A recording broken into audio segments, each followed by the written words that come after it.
Okay, well, I guess let's talk about the Epstein files. We're done doing the meme thing for it, so now let's see what we have. So this is from I've Had It. Now, I'm not familiar with I've Had It, but they said, desperate Trump folds, tells GOP to release the Epstein files in an attempt to save himself. Okay, let's see where this is going. The frail little dictator Kanks has capitulated, and overnight he went to Lie Social to announce to everyone that now he's demanding that the Republicans vote to release the Epstein files, still claiming that they are a hoax. Here is some analysis from Amy Siskin. Please pop this up. They've got him by the short hairs. Trump has capitulated. Apparently, House Republicans have enough votes to override his veto. So now Trump is trying to save face by calling for the release of the Epstein files. Yes, much if not about him will be redacted, but strong journalists who have been following this will be able to glue things together. His grip on power keeps loosening. The mask is coming off. All right, a couple of things here. Okay. Number one, he did order the Pam Bondi to reopen the investigation. So he's definitely going to be playing some sort of game that I can't help it. Pam Bondi reopened the investigation, so they just released what they can. But the most important message to this guy is frail and he is shedding Republican support. They all see that their vote here is going to far outlive. Okay, so that's the same take that Chris Glazilla had, basically. So the long and short of it is that Donald Trump ideally wants to do the same thing with the Epstein files that he did with his tax reports. Realistically, you and I both know, you and me, dear viewer, know that Donald Trump has very likely not paid enough on his taxes compared to the rest of us, right? He doesn't hurt when tax time comes. Not in any meaningful way. That said, Flirt, get your summon. Anyway, so the way that he's gotten around his tax reports being shown to be problematic is by having the tax reports get just basically held up in litigation. Basically, anytime somebody says, what about your tax returns? Trump can go, what about my tax returns? They're actually all currently in investigation. I can't show you anything that would hamper the investigation. I can't do that. That's not my fault. The investigation is ongoing. I hope they find what they're looking for. I wish them well. Pam Bondi is doing a bang-up job in there. An absolute bang-up job, just like I did with the Clintons. Both of them, probably, but at least one of them, definitely. Who's Bubba again? I'm completely uncertain. This frail, barely held together dictator.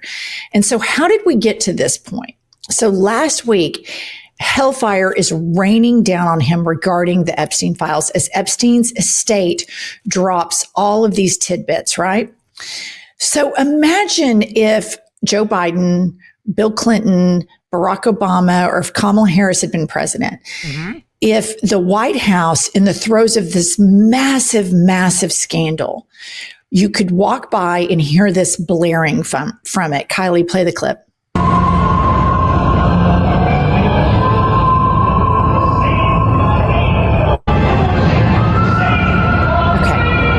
This queen has Phantom of the Opera blaring at the White House. All right. This is a madman. This is a crazy madman that is written about in movies and in literature. And he just does all of this crazy shit, blaring music on his patio, probably back there, hanging out with his friends, bobbing around like a little bobber. And everybody's like, oh, hey, boss, you're doing great, blah, blah. Well, all of these things that trickle out, you guys, are incredibly damning. One of them is that Epstein texts with Bannon about Epstein right before his arrest. Pop this up. 2 weeks. Okay, so let's see what this one says. She's going to say it anyway, but 2 weeks before he's arrested, Epstein texts Steve Bannon. Now you can understand why Trump wakes up in the middle of the night sweating when he hears you and I are friends. What? I'm sorry, what? Weeks before he's arrested, Epstein texts Steve Bannon. And here's what he texted to him. Now you can understand why Trump wakes up in the middle of the night sweating when he hears you and I are friends.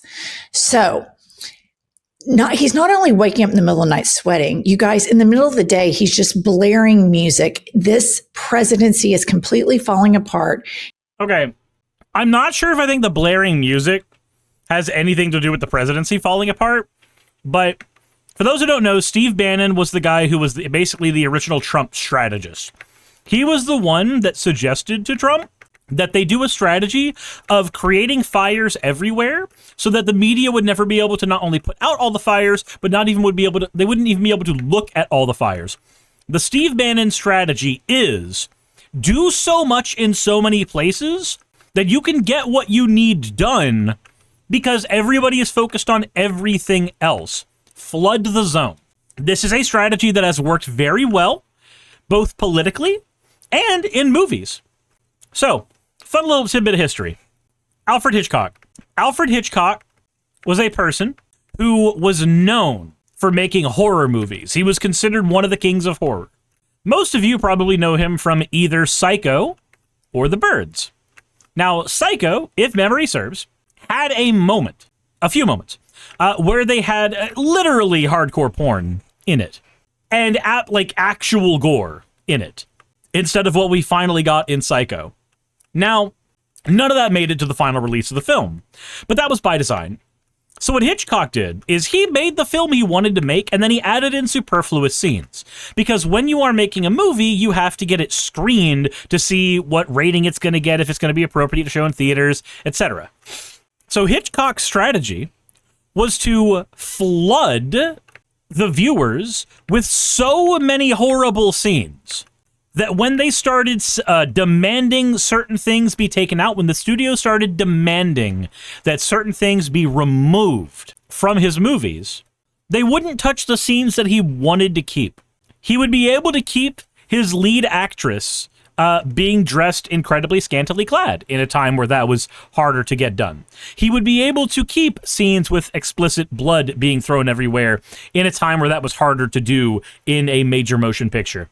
He'd be able to keep those scenes because as far as the studio was concerned, they had got rid of the stuff that mattered. The hardcore gore, the pornography, all that would be gone, leaving them with a more serviceable movie. But of course, the more serviceable movie was just the fucking movie Hitchcock wanted to show in the first place. The strategy works. You produce so much shit that everybody has to respond to, such that nobody has the time to respond to anything you do at all. South Park did this with Bigger, Longer, and Uncut. Yep.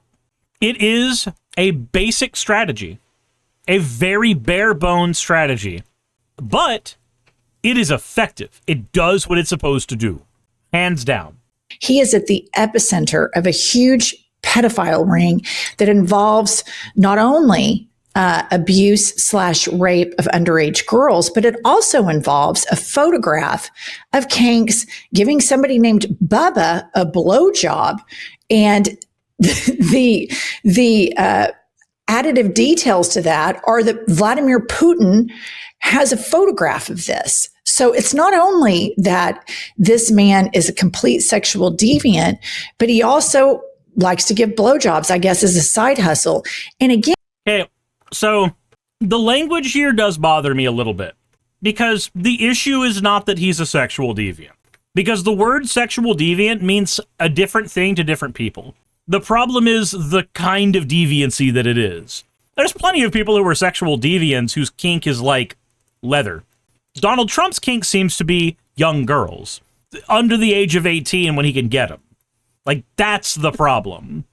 That's the deviancy that's the issue. Also, giving blowjobs on the side. So the blowjob thing doesn't really bother me. What somebody does in their own bedroom, not my business. However, when politicians are holding that as dirt on one another, that is interesting. The fact that he's giving blowjobs doesn't interest me very much outside of it being funny to think that he had Bill Clinton's cock in his mouth. But other world leaders trying to use that as leverage, now blackmail is interesting. And you may remember Ken Starr, the Family Values Republicans, all losing their minds. Newt Gingrich over Bill Clinton. And it was, that was terrible. He's the president of the United States. Monica Lewinsky was 18 years old. They impeached him for it. Kanks has given a blowjob to somebody named Bubba, and we're just barely even talking about it. All right, rolling along. before he capitulated, this is what he was like last night, a couple of hours before he sent out the lie social that, okay, I give everybody vote to release the files. Here is Kanks, cranky AF on the tarmac. Play the clip. Will you let me finish my statement? You are the worst. You're with Bloomberg, right? You are the worst. I don't know why they even have you. Okay, so there he is, the typical, somebody asks him a question that requires accountability, and he thinks he's better. He thinks the rules don't apply to him, and society and the media and the country and the billionaires and the universities and the law firms have all told him the rules that everybody else has to live by don't apply to you. So he acts like a petulant little toddler, incredibly unpresidential, but everybody's so used to that by now. Here's another hissy fit on the tarmac. They would like to talk. Mr. President, Representative Massey says he's concerned that the Epstein probe you are calling for could be a smokescreen to block the release of more files. Is that the case? Well, I don't want to talk about it because fake news like you're a terrible reporter, and fake news like you, I don't want to talk about it because fake news like, I don't want to answer that because fake news like you. Okay. So what's funny is I actually remember Donald Trump almost retiring the term fake news, right? That was a term that he used a lot in his first presidency, but I don't remember him using that term as flippantly in his second presidency. And yet, we are hearing it more now, now that his Gluck 9000 is currently being discussed. I find that interesting. I think that's worth something, you know? keep bringing that up to deflect from the tremendous success of the Trump administration. So a guy like Massey, his poll numbers are showing he's at 6% approval rating right now. And we call him Rand Paul Jr. because he never votes for the Republican. Is he gonna make a point? Like, he's just said fake news a bunch of times, and then he's said that this guy's polling numbers aren't as good as his. My guy, Mr. President Dolan Trump, I don't think anybody gives a shit about the poll numbers here. We're not worried about the poll numbers. We're more concerned with whose poll you had the number of. That's what we're wanting to figure out, okay? Who is Bubba? Bubba-gate. Party. So they're using Jeffrey Epstein as a deflection from the tremendous success that we're having as a party. Using Jeffrey Epstein. This is the guy who, right after he won and got to the White House within a week, I think, they invite all of these paid MAGA influencers to the White House and give them binders. And they say, here are the Epstein files. We're already proactively releasing them. It was all bullshit. It was all a ruse. And at the epicenter of Trump support is the hardcore cult, which are these QAnon people that got wrapped up into this Epstein stuff. And it saved the children and all of these things. Well, this became a lot of people's identities. And the fissures that are now forming into cracks in this movement, because this guy is point person. You've got Jeffrey Epstein, then the second person mentioned the most out of all of the files is this guy, Kanks, the demented, frail, dementia-ridden president of the United States. Kankles McTaco Tits, the most... Okay, I appreciate that we're making fun of Trump, but I feel like... Does it feel maybe a little forced to y'all? I don't know. As somebody who doesn't do humor very well, I'm not a very good person when it comes to humor. But, like, as a generally unfunny person, this feels like maybe trying to force the Kankles joke just a little bit. Just a smidge. Just a wee bit. Embarrassing human being on the planet is right in the center. So the cult is completely falling apart. And politicians are starting to see biology is catching up with this guy very quickly. Do you want on your record forever that you voted to protect elite, wealthy pedophiles, or that you stood up against it? And this guy's quacking like a duck. We can all see that he is, bruises on the hands, the cankles, brags about identifying an elephant on a dementia test, gets an MRI. Somebody asked him on Air Force One yesterday, was the MRI, did they? Steel Sonic says, Trump forces stuff all the time. Yeah, he apparently forced Bubba's dick in his mouth. But no, what I am meaning is that, and this is not to detract from the video, because the video is informative. She's doing a good job. I appreciate that. That is fantastic. But it feels like at a certain point, the attempt to say the disparaging nickname just feels a little forced, right? It's like every time somebody calls Elon Musk elongated muskrat, and they constantly call him elongated muskrat, and just every single time. At a certain point, I just kind of want to go, look, that's a lot more fucking syllables than just saying Musk, and I'm actively getting exhausted by trying to parse what you're saying at this point. Please, for the love of God, just say Musk. I don't know. It's not that I do not want you disparaging the president of the United States. I think he deserves every fucking bit of it. I think he is a flaming piece of shit, and if he died tomorrow, I think the world would be marginally improved. Anyway, as funny as some of that can be, the name calling does nothing. It does nothing. Again, that's not really what my concern is. My concern is that, when you say it over and over and over again... Actually, you know what? Here. It's like this. When you call somebody an asshole, you recognize that they're an asshole. But when the only thing you call them is asshole, it really starts to lose its punch. It starts to lose any semblance of what it was supposed to accomplish. Muskie Huxley has exited for years? What? I don't know what that is, but sure. Do an MRI of your brain? And he goes, I don't even really know.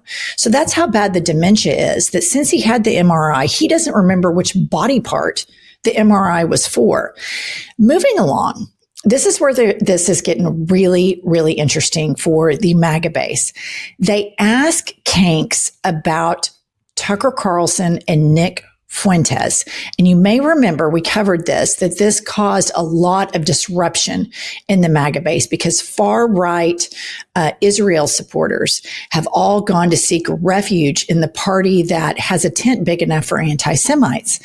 And so here he has questions about this on the tarmac. Play the clip. Mr. President, Tucker Carlson recently had a friendly interview with anti-Semite Nick Fuentes. Tucker Carlson. What role do you think Tucker Carlson should play in the Republican Party and the conservative movement going forward? Well, I found him to be good. I mean, he said good things about me over the years.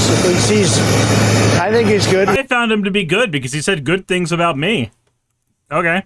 Enlightening. We've had some good interviews. I did an interview with him. We had 300 million hits. You know that.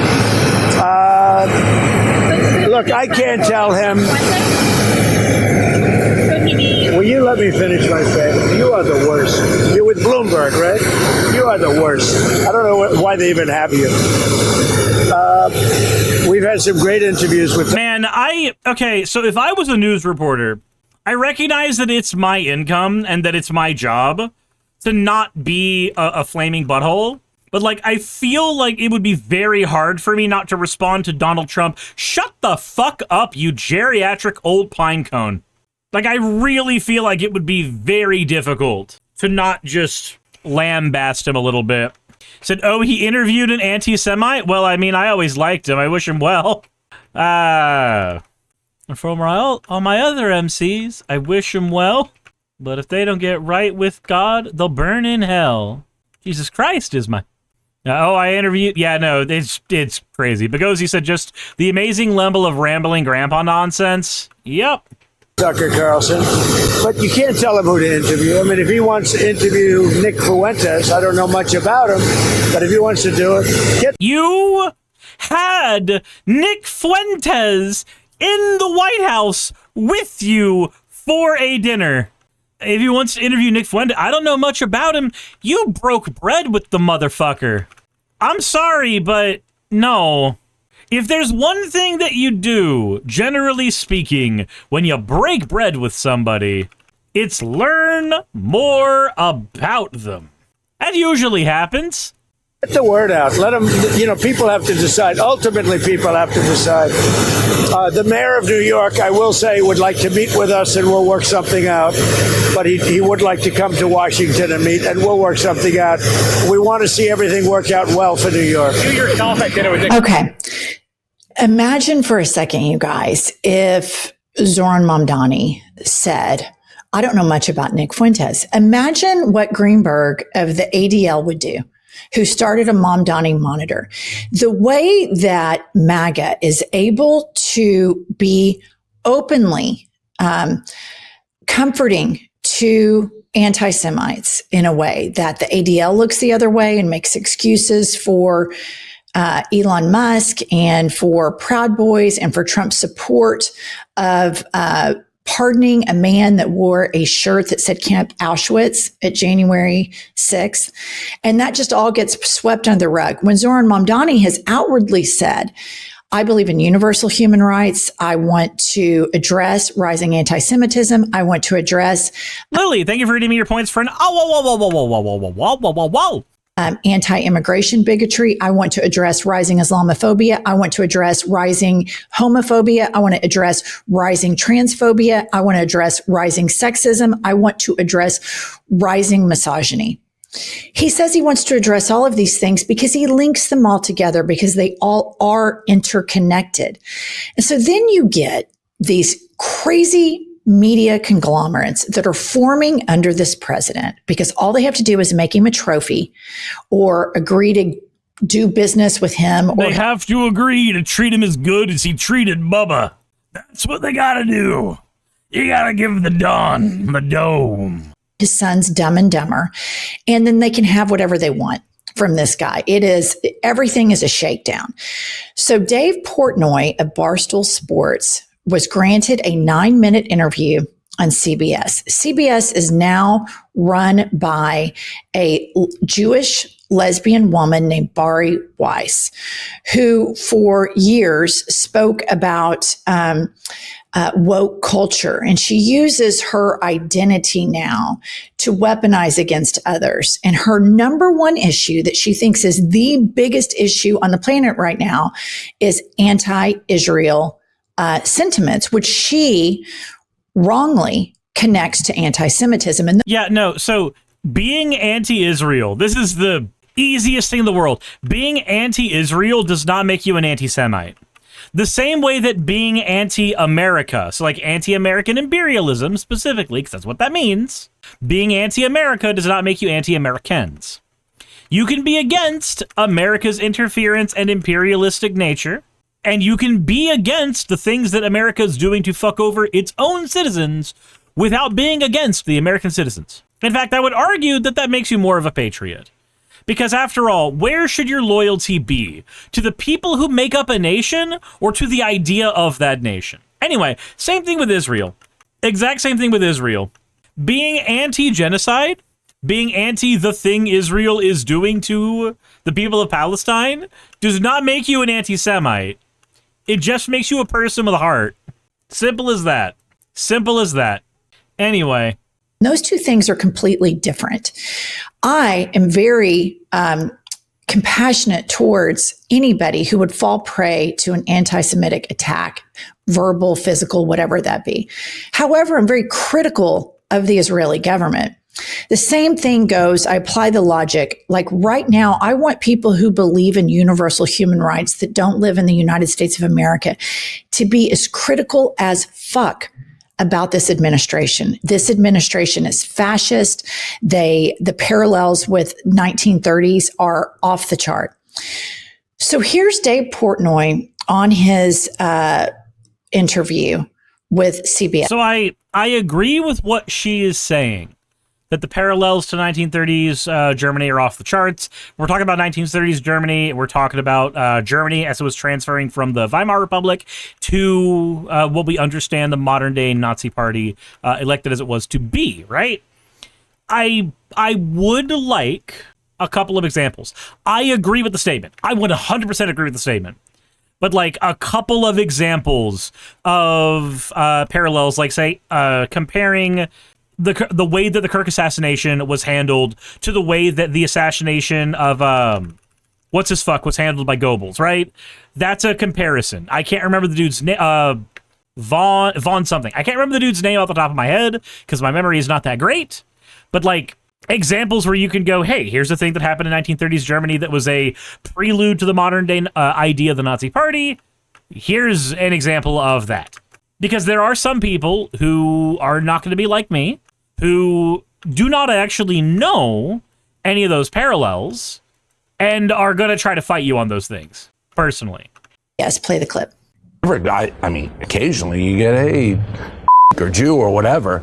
It's every day now. Like, there's a definitive shift in what's going on. So, yes, now I for me, being a Jewish person, like you gotta step up. You're kind of someone people look up to in the Jewish community. You have to be like, all right, this is not normal, ha with the guys.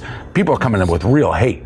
How do you explain that line to people? It's a tough one, and sometimes they always don't get it. And just last week, a man was arrested for using an anti-Semitic slur at Portnoy while he was taping a video in Mississippi. The success of Barstool and yourself is based on not being afraid to offend, right? Speech is speech, a joke is a joke. Do you see a connection between what you... So speech is speech, a joke is a joke. That's a really cool saying, and I agree with it. What about when the speech directly tells somebody to go harm another person? That's still objectively speech. And then when you recategorize that as a different kind of speech afterwards, you run into a problem. You've done a Mott and Bailey. You've taken the indefensible position, all speech is fine, and you've swapped it out for the far more defensible position because you moved the goalpost. Allegedly, Hitler also had a thing for his young niece. Fantastic. Fantastic. What a piece of shit.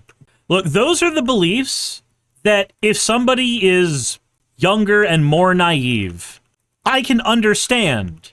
And then there's therapy to deal with that shit, right? Somebody goes, I think this is acceptable. And all society basically goes, maybe it's not. And maybe here's the reasons why it's not. Here's the power dynamic. Here's what you're fucking up. Here's who you're hurting with that opinion. And then there's, a person in power who, like, no amount of reasoning is going to change him from that particular fucking opinion. That's gross as shit. You unleashed and what you now have to deal with.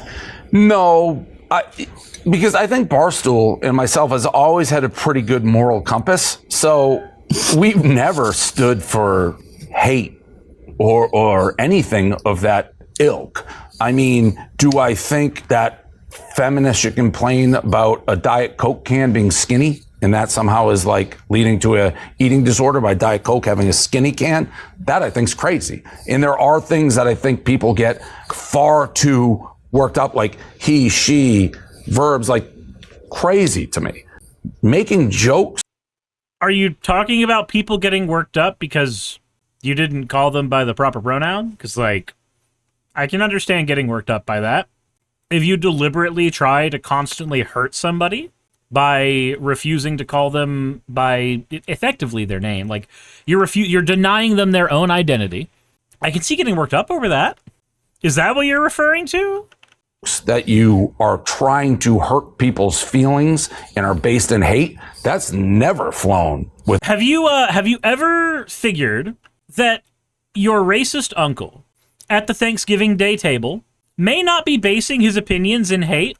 He may just think talking about how different the blacks are to you and going a joke too far about how much they love watermelon.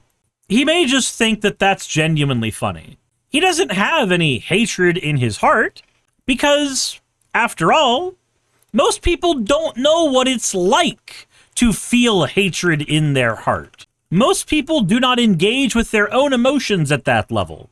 So your dumb racist uncle gets to do dumb racist things, but he doesn't have hatred in his heart. So we ignore, the hurt that he did to your black or mixed girl or boyfriend, or whomever in between, who happens to also want to be enjoying a regular fucking Thanksgiving dinner.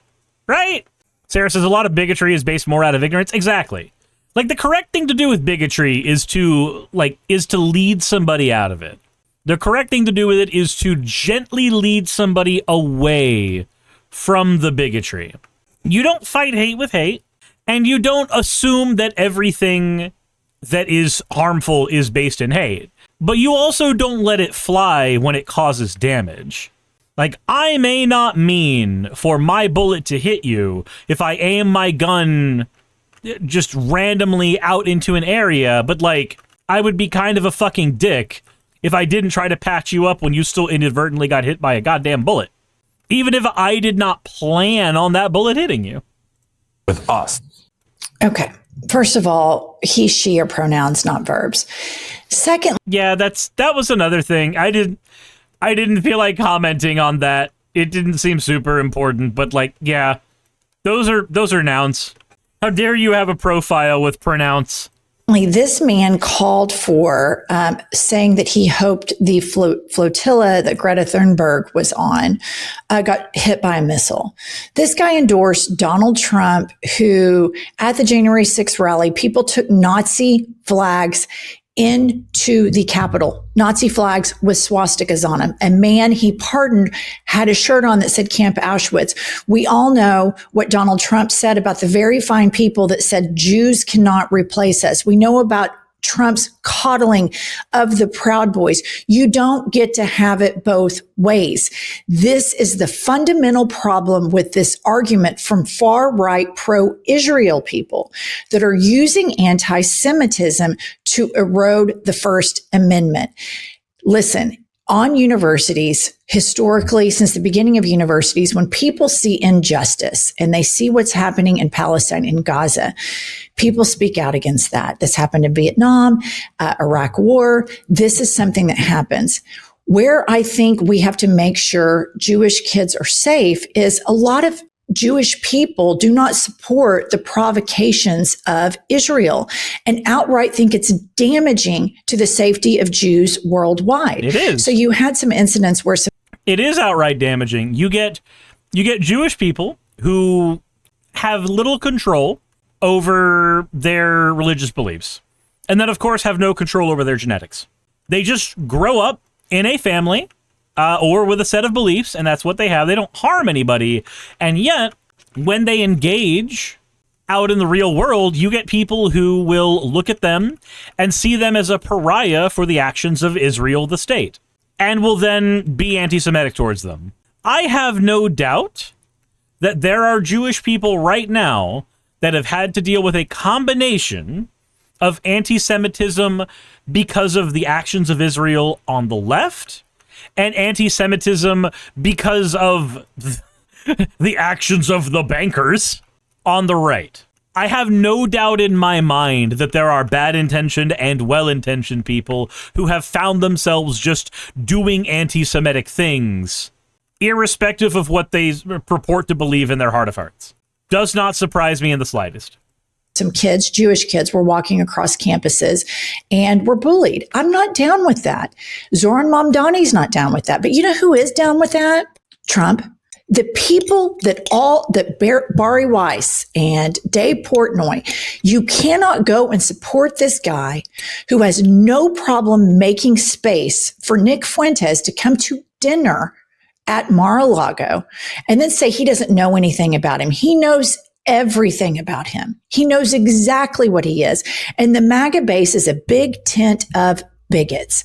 And the far right Jewish groups that went there for safety are in the throes of the biggest fool's errand because he's not going to keep you safe. You're not going to be special. At the end of the day, these guys are going to, the people behind Kanks, the Heritage Foundation, it's WASP all the way. It is white, Anglo-Saxon, Protestant. And if they're going to use you to bring you in to get elections, that's what they're going to do. And they're going to kick you to the curb. Bari Weiss, you are not a magical special lesbian that at some point is going to be exempt. Just this year alone, there have been over 600 introductions of legislation that are anti-LGBTQ+. This is insanity. Do not listen to the people that go and seek comfort in Donald Trump and his neo-Nazi movement that is treating immigrants the same way in the early days that Hitler and the Gestapo treated Jewish people and gay people. Do not go seek refuge with those people. And then you don't have the balls to stand up and say what this president is doing to the immigrant population, where the majority that are in custody now have no criminal record.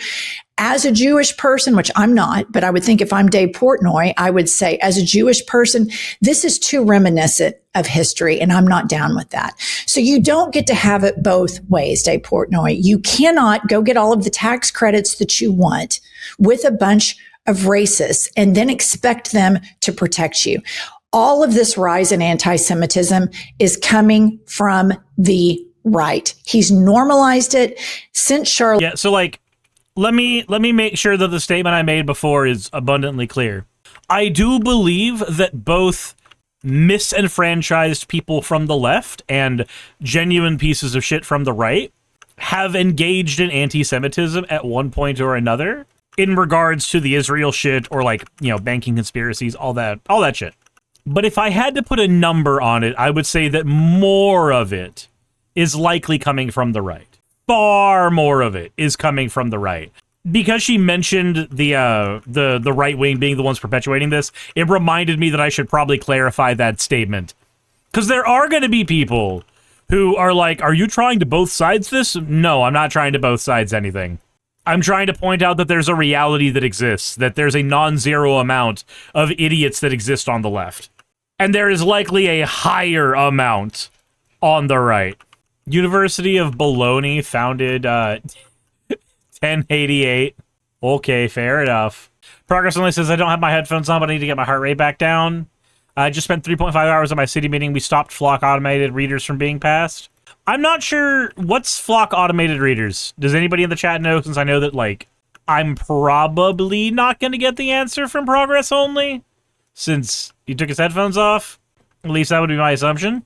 AI cameras? Oh, gross. For all the shit we give China, we sure do like copying their tactics.